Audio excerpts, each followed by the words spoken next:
It happened in a quiet village pub in Scotland. Rachael Ovens thought she was just safe drinking with friends. Instead, she believes someone dropped a substance into her glass, causing her to become disorientated. In fact, her whole lower body went numb. And new research shows that 44% of adults in the UK are worried about being spiked on a night out. Of those who had experienced drink spiking, only 11% reported it to the police. And 17% said they didn't because they were worried it wouldn't be taken seriously. Well, Rachael joins us now, along with campaigner and DJ Ashley James. Thank you both for coming in. Thank you. Rachel, what happened? Because you were out at a local pub. I think a lot of people assume that spiking happens at noisy nightclubs where your drink might be left when you're off at the dance floor. But you were just at a quiet local. Yeah.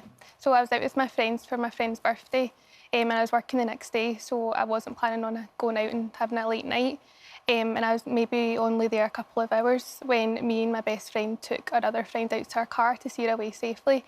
Everything was fine. I was texting my sister. She was picking me up the next morning to take me to work. And it was as I was walking back across the road to go back into the pub, that's when everything, you know, I didn't feel right in my body. My full bottom half just collapsed. I couldn't stand. And I remember saying to my friend, like, something's not right, like something's happened. It also is such a quiet place, so anything could have happened. If you hadn't been with somebody, with me, so I couldn't open my eyes. It was like someone had a weight on my eyelids. I couldn't open them. But luckily I had my friend with me who was able, I guess, to keep me safe throughout it all. What do you think the motive was for the person who was doing this? Was it, I mean, did you get robbed or did you feel under threat? No, well, when we were in the pub, it's obviously a local pub, we all know everybody there. There was someone in particular who wasn't from our area. He was really in our space and he was older, so we didn't know who he was. And I guess looking back, that's the only thing that we could think of. And that person was pestering you? Yeah, he was over my shoulder asking me to dance, and at the time you do politely say to somebody, like, to leave us alone. But he wasn't getting the hint, and that's the only thing we could think of. Which is horrible for you. But also what was awful was that you did report this to the police, and swabs were taken and samples were taken.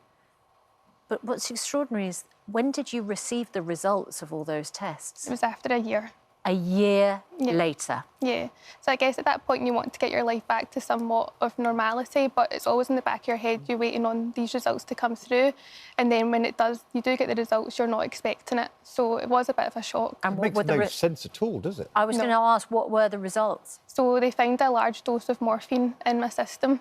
But they told you that you hadn't been spiked? Yeah. So they don't, well, back then they didn't class that as a spiking substance.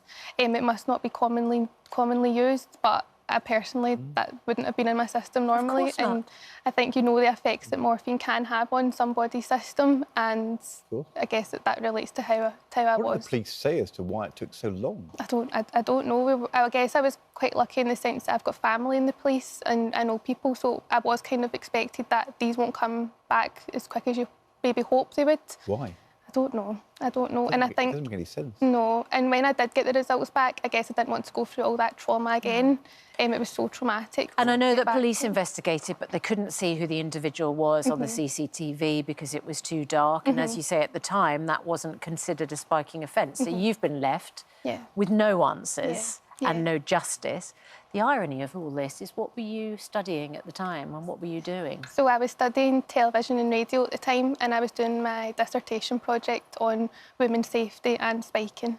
So you were doing this project, you're interviewing other women about their experience of spiking, and then right in the middle of it, it happens to you. You become a case study for your own research. I did, yeah. And I suppose that's when, you know, you can never be too safe. You never know when these things could happen. Obviously, I was doing my dissertation at the time. I was doing lots of case studies and research on what to do if this was to happen to someone that you know, or past cases that have maybe happened, but you never expect it to happen to yourself. Of course not. Ashley, it's really frightening, and such a small number of people do report it to the police. And listening to Rachel's story, you can sort of see why. Well, I think the thing is, I've DJ'd for years, but I've also gone out for years. You know, I think, you know, when we started going out as teenagers, we've always been aware of the threat of spiking. It's something that, especially as like girls and women, I think, you know, we never really lose that fear. Like, I'm closer to 40 than I am to 20 now, and I still would worry about going out and the threat and risk of spiking. But I think what do you do when you're out to combat that? What do you have a strategy? So, well, I guess the best thing that you can do is obviously, like, stay with your friends, don't leave your drinks unattended. There's lots of venues where you can't take them maybe into bathrooms or if you want to go outside, but if you leave them with a friend. There's also really great spike sticks that you can test in your drink. So if you put the product in the drink, and these are like totally new, they've never existed before, and they can test all drugs. So that's a really great way. Yeah. And I think it's just also being aware. What's interesting is the research shows that this isn't just a threat now happening to women and girls, it's happening to men and boys, and particularly with you know, older men and women, it's being used as a way to like mug people. So I think it's something that we all need to be aware of, and especially for any parents watching, obviously it's like the end of exams, festival season. I think it's just kind of making sure that people are aware of the threats of spiking and trying to be really mindful that, you know, you can try to keep each other safe and use these spike sticks. Well, I have to admit, I think I'm very naive about this, and I wonder if it's a generational thing, because it doesn't occur to me. I think it's what happens in nightclubs with the young people. Yeah. And the idea of being older people or in a pub or with the motive of robbing, until this conversation, I hadn't kind of quite taken that on board. No, but we were just talking about it before you came into the studio. And Ranvir, you said it had happened to you. Yes, and all the advice that you're giving, Ashley, absolutely right. But it happened to me, it was years ago, it was when I was still working in Manchester, actually, before I came to London. And it was 7:30 in the evening, my first drink. I'd gone to the bar, I was waiting for, I think it might have been a work thing, I can't actually quite remember what I was there for. Nobody else had arrived, I had arrived early. I went to the bar, bought one glass of wine, as you would do, and probably drank half of it, or maybe 3/4. And I thought, I'm just going to nip to the loo before everyone arrives. And before I even got to the loos, like the loos were down the stairs, everything just started to swim, like everything. And I remember feeling my legs go. And I went downstairs, and by the time I came upstairs, like, I sort of managed to get myself up. I mean, I couldn't hear anything. Wow. I couldn't, my hearing had gone. And I remember just coming up the stairs and just looking down the bar and thinking, I can't go back down there. And I managed to get, and I just left. I can't even remember what happened that evening. No. I can't even remember getting home. Did you report it? I didn't. It didn't even...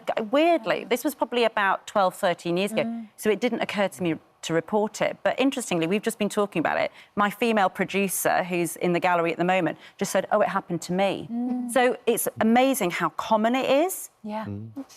I think, like, most of us will know someone that has been spiked, and it's also, like, really common that young people are doing it as pranks.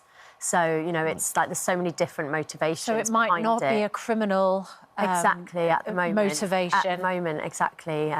Well, it's not considered a criminal offence if you're doing it for pranks either. So I think it's just like trying to raise the awareness so people know that it is a threat and that you can use like the spike sticks to stay safe, to not leave your drinks unattended, but also to look out for each other. If you see anybody in venues, even like in your case, it was in a pub, so this isn't just like a nightclub threat. No. So wherever you are, and look out for each other. And if anyone's behaviour seems off, definitely like make sure that you don't leave them alone. Oh my God, it just gives you chills. It really does. I'm so sorry for all of you who've been affected, and I can imagine. I mean, I'm talking for you here, Ranvir, but I can imagine for many people, they might think it was the wine.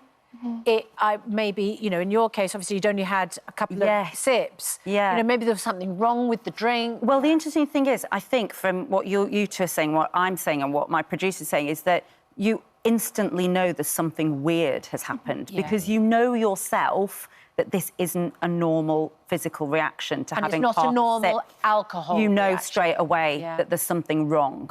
But I can imagine there's a lot of people think, well, you've just had a bit too much. Yeah. Well, I think that's another thing that stops people from coming forward, because, you know, I've had definitely occasions in the past where I wondered if I'd been spiked, but I think, oh, maybe I just didn't eat enough, you know, and you kind of blame yourself, don't you? But... Report. Thank you, all of you. Thank you for sharing your experiences. It's true. I mean, there'll be loads of people like me who listen to you today and will think about this in a very different way from now on. So thank you. No, thank you. A National Police Chiefs Council spokesperson Oh, I'm sorry. We did have the right reply up. But I will say, if you've been affected by any of the issues that we're discussing, you can find advice and support, itv.com/helplines. I just wonder if we could get that police council spokesperson statement. Says police across the country working proactively to raise awareness and stop spiking happening, adding victims will be listened to and taken seriously and should report, as we've been saying, as soon as possible.